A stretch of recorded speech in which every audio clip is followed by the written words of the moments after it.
This is Studiration. Now remember, Diana is not a pastor or a theologian. So please, don't take it serious. Mash up the like button, subscribe, and leave a comment so the I can get an understanding of what the I say about I. Studiration, Zane. So the I is going to play a few clips from JustPearlyThings channel and YouTube title, Do Churches Make Women Single and Childless? Miss Pearl is very beautiful and intelligent, and in her podcast, it is mostly about red pill, which the I will call gender politics, and she will also do reaction to Thomas Sowell and Jordan Peterson work. Very informative and eye-opening. The I really love how she deals with some of the issues, while others, based on my understanding, she ignores the complexity of them. But in all honesty, the I will encourage you to support her, because she is one of the few people talking on the real problem in society. Now, this is one of the issues the I believe she didn't deal with appropriately, because there was no pastor on the panel to bring a balance to the conversation. The I is not saying that some of what was said is not valid. It is just that if you say and make it look like the churches are the cause for women being single and childless in the church, it would be nice to hear the perspective from a person who is in leadership of a church. So the question for discussion, do churches make women single and childless in church? So if a woman in church is single and childless, is it the teaching or the church culture is responsible? So the I is going to play a few clips, and then after each clip, the I will give my perspective. Zane? It's not going to church is not to go and find a man. Going to church is to strengthen your relationship with God. Who is a man? People, yes, he's a man. He's whatever you want to call him. You are going to find a man, though. You will find a man, but my point is, if you go to church without the intentions of I'm going here specifically to look for a man, you will end up finding the correct man. If you strengthen your relationship with God, if you understand your faith more, you will end up going out and you will meet a man. He may not be equally yoked at the time, but you're like, you were saying about like a woman that's supportive, a woman that's encouraging, XYZ. If you're looking for a man of faith, you will find a man that may want that faith, and he will eventually become just as faithful as you are. Church is not for men. Then why are there so many single childless women in the church? Right. They're going there to heal. No, but I'm saying, but I'm saying that the results are not there. If what you're saying was true, then there would be results to show for it. But in every church I go to, even in England, it is 3 women for every 1 man. There is a surplus of single childless women. And so, like, what you're saying isn't correct, because if it was correct, there would be results to show it. Yeah.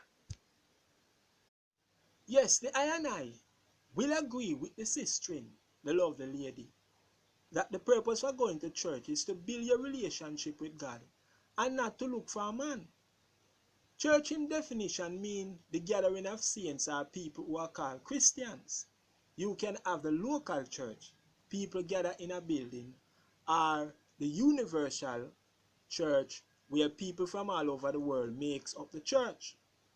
Now, for a woman to be a member of the church, local or universal, the woman will have to be regenerated or born again by a supernatural being called the Holy Spirit, which gives her a desire for God and the reason for going to church. A woman who is not regenerated or born again will not have any desire to go or look for a man in church, because 2 of them are worlds apart.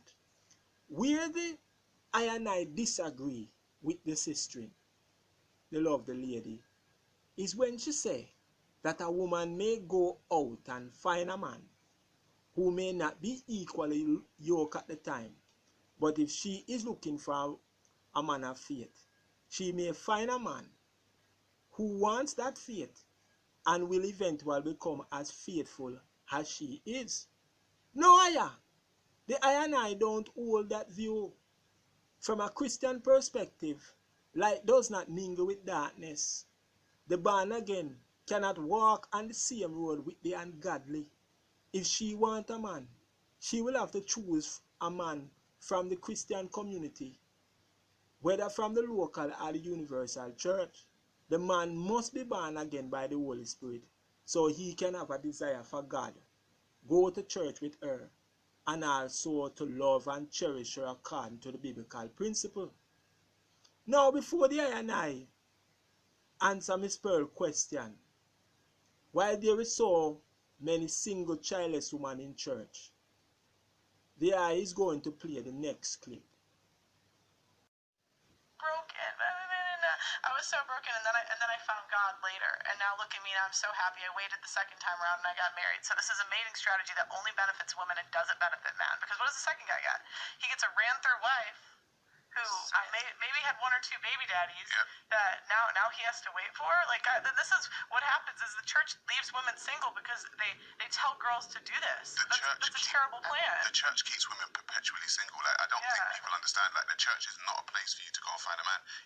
I said, if it's not the pastor keeping you single, then it's the actual actions of the people within the church keeping you single, because the judgment that happens a lot of the time in church when a woman gets with a guy who's not in church, right? And they start saying, "Oh, is he in the church? No, he's not. Oh, so he's of the world." Or you have to bring him to the church. Yeah. What the like? So the question is, why are so many women are single and childless in the church? To answer the question, the I and I would like to ask a question to you, Miss Pearl. Why are these women who are single and childless tend to be university graduates, and they are not only in the church but also in the wider society? They are the ones on radio stations, TVs, and the internet telling young women to get their careers, fulfill their dreams, and get all the world have to offer before they tie down themselves with a man in marriage. These women who are university graduates are the ones in government, the heads of the educational institution, from kindergarten right up to university, climate change warriors, Me Too movement, Black Lives Matters, managers and CEO of many of these big companies, teachers, doctors, lawyers, etc.